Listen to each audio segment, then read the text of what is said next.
istorya sa pagtuo kag debosyon sa mga pamilya nga nagaatipan sa mga santos nga ginaprosesyon ukon mga kamarero hibaluon ta sa pagtutok ni John Sala. Debosyon yung ginpanubli halin pa sa ila mga katigulangan.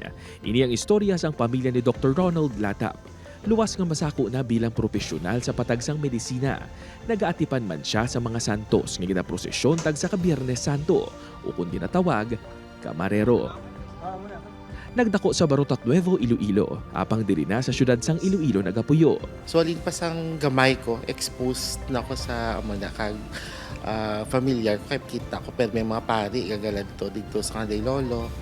So, amo na nag-inspire sa akon to continue the tradition. Makabig nga trabahuso ang pag-atipan kag pagpreparar sa mga pasos. Ang pamilya ni Dr. Latap hindi lang isa ang pasos kundi 8 gid tanan ang ginaprosesyon kun Semana Santa sa Haro Cathedral. Ang pinakauna nga santo siniamo si Santa Maria de Betania nga yara sa iya sugod 2015. Wala ko siya ginapanumdum nga responsibility. Parang it's my way of giving thanks to our Lord bala. Hindi mahapos ang pagpreparar sang pasos halin sa pagpahimo sang religious image, pagpatahi sang panapton, mga bulak kag iban pa nga dekorasyon.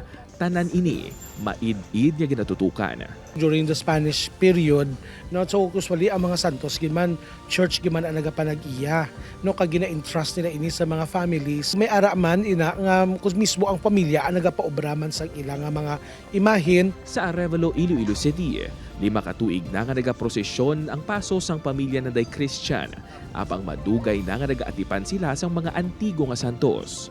Ginasiguro sang pamilya nga tradisyonal ang ila santos halin sa bayo, tubtub sa mga dekorasyon. Personally, I want to make it more traditional because it's beautiful in the eyes. It's also proper sa mga santos. We want to make it simple, traditional, pero presentable man. Ang mga santos ang ginakabig kuno sang ila pamilya nga mga palaagyan agud mas mapapag-un pang ila pagtuo. Ginatrato manila ini nga mga miyembro sang ila pamilya. Mahalong ini nga ginatinluan kag ginapabayuan. These images, they are actually just visual aids. So, kumbaga, in a way, sa amon nga adlo-adlo nga pangabuhi, they actually play a very special role because they help us transcend maybe our prayers, sometimes our failures, our success, sa ila lamang ginatugyan. Pagpanghangkat para sa mga kamarero nga masiguro nga mapadayon ang ini nga tradisyon sa ila pamilya, ilabi na sa mga ulihing tubo. Value formation, kag spiritual formation man sang aton nga mga kabataan kag mga ulihing tubo. Dako man ina nga buligid mo ang inang mga gakabig nga mga kamareros kay it's a way of strengthening also the faith of the people. Ang pag-atipan sang isa ka santos ang hindi lang isa ka tradisyon, kundi isa ka buhi nga pagpahayag sang pagtuo. Hindi lang sa tion sang Semana Santa, kundi sa matag adlaw nga pagpangabuhi.